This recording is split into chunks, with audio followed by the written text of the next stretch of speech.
Hey, what's going on, Guardians? My name is the Black Link, and today is Thursday, October 15th, 2020. And you know what that means? It's time for another issue of the Bungie Weekly blog, This Week at Bungie. And this time around, we get an answer to a question all of us have been asking for the longest period of time. When is that new raid in Destiny 2 Beyond Light set to release next month on November 10th going live? How much time are we going to have to prepare? Is it going to be one of those crazy scenarios where it launches the same day, maybe a couple days later? Thankfully, all of those questions and more are answered in this week's TWAB. And we even have a bit of a huge announcement at the end of this video straight from Bungie. But let's go ahead and dive on into the thing most of you all care about. The raid. The next race for the Raid World's First will begin on Saturday, November 21st at 10 a.m. Pacific Time. Reset time on November 21st, meaning you are going to have a week and a half to prepare for the incoming raid after Beyond Light comes out. Because, of course, Beyond Light is going to be dropping on the 10th, so you're going to have about a week and a half in order to get yourself up to par for the Raid Challenge. Very exciting news here. And, of course, we get to learn about how the world's first raid is going to be conducted. It's going to be very similar to some of the more recent raids, in that Bungie is also going to be bringing back contest mode. Here's what Guardians will need to know. Contest mode will cap all players at 20 power below each encounter for the first 24 hours of the raid. Artifact power will also be disabled during contest mode. And a light level of 1230 power is going to be your team's goal to be at the cap for all encounters. Being above 1230 will not provide any additional advantage in the final fight. So there you go. Bungie is bringing back the much vaunted contest mode. It went over pretty well the last couple of times. And for those who this might be their first raid race, what it basically means is that your overall power level is going to be capped on the first 24 hours of the raid going live. This is to create a completely even playing field between all teams trying to get the world's first clear. After that first 24 hours, contest mode will go away, your power level advantage will go live, and you will probably have a much easier time completing certain encounters in the raid. And of course, for competing with contest mode live, there are going to be some very specific rewards, and Bungie goes on to talk about those here. This year, the ritual for naming the winners will be a little bit different. Following all the immediate fanfare and bustle that follows the checkered flag, our data scientists will be spending extra time validating the finishing team's run. Expect the official announcement for World's First to come a bit later than usual. Disqualifications can happen as per the official rules, so finish strong, even if you hear rumors of another team's victory. An award ceremony will take place in the days that follow the raid. We'll crown the champions who return first to orbit after a respectable effort. Once we validate a mission completion, we'll enter their names into history.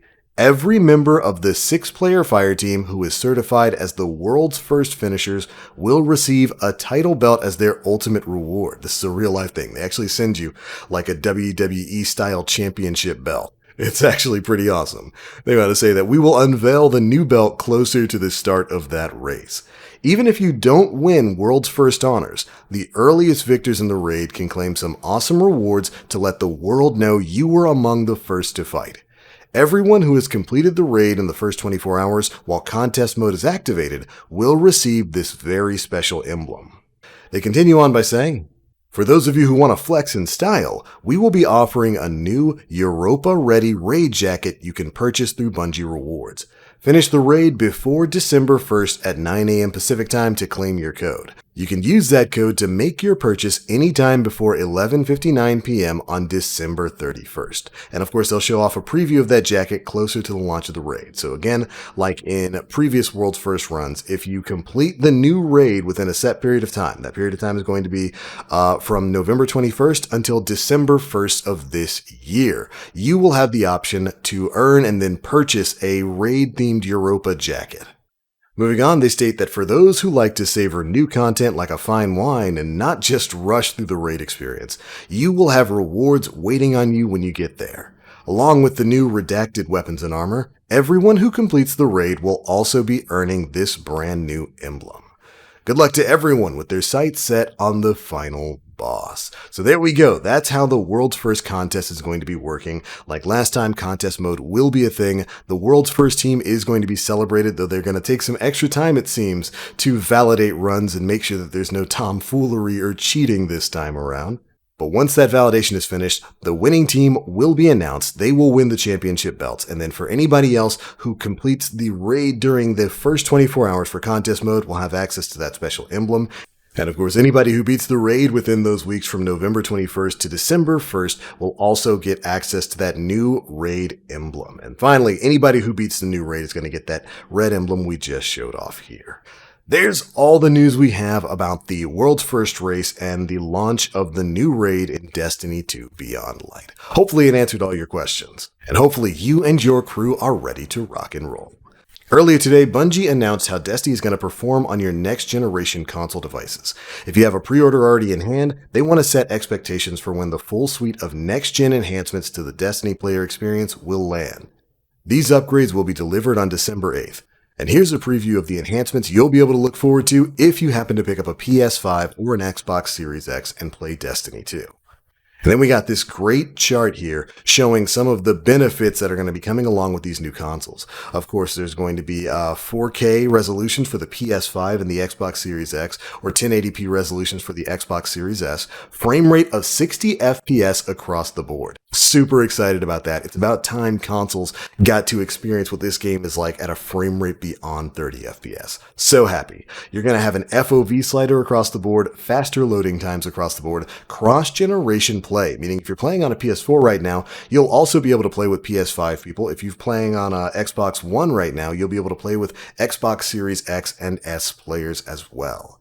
And finally, next generation upgrades are free on the Xbox Series X and the PS5. Meaning, if you're playing on PS4 or the Xbox One right now, and you buy a Series X, a Series S, or a PS5, you can upgrade your copy of Destiny 2 right now with all the licenses you've already got for all the DLC for free, which is an unbelievably fantastic deal. I remember when this game, when Destiny 1 was out, I initially bought it on PS3.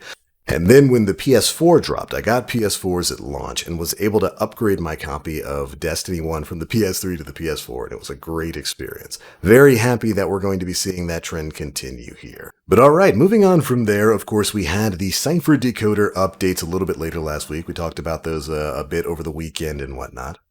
Basically, you should be noticing those Cipher Decoders dropping much more frequently now. Mayhem is active right now in the Crucible, and that's how I've been earning most of my Cipher Decoders. They seem to be dropping way more often than they were before. And of course, those drops have been doubled up. You'll get 2 per drop, basically anytime you're lucky enough to have those things drop as a reward for yourself. So you should hopefully be able to get those masks and get those chests and all that grinding done before too long. But alright, Guardians, that's pretty much it for the biggest bits of news that dropped in this week's issue of the Bungie Weekly blog, This Week at Bungie. Well, beside one thing, today's TWAB was written by the one, the only Deej. A community manager so ubiquitous with the title. Whenever I hear community manager, he is always the first person to come to mind. He's been a huge part of Bungie and a huge part of the PR for Destiny for such a long time. But this week, he let us know that as of November 6, 2020, he is going to be closing out a full 9 years of service to both us as players of Bungie games and to Bungie themselves. Which is really honestly kind of heartbreaking news for anybody who's been following Bungie and this game's story ever since it initially released all the way back in 2014. He wrote a beautiful outro to the TWAB here that I just wouldn't be doing any justice to if I read it to you here. So I implore you all to head to the TWAB. I've got a link to it down in the description box below. Read Deej's words there. And go send that man some love on social media for the amazing work that he has done being a liaison, a face for the company for almost 10 years. Get out there and send some thanks to that man for all the news, all the memes, and all the good times that he brought for us as players. He's as much a part of the mythos of Destiny as really anybody else, in my opinion. And while I'm exceedingly excited to see what his future is going to be holding in terms of career prospects, I certainly am sad to see him go. But alright, Guardians, that is pretty much it for the biggest bits of news here, and those are my thoughts. Be sure to leave me yours down in the comment section below. If you enjoyed the video, feel free to drop a like, make sure you subscribe, and hit that notification bell to stay up to date with all the latest stuff we're putting out. But I'm out for now. Thank you all so much for watching, and as always, I am the Black Link. You Guardians, stay frosty.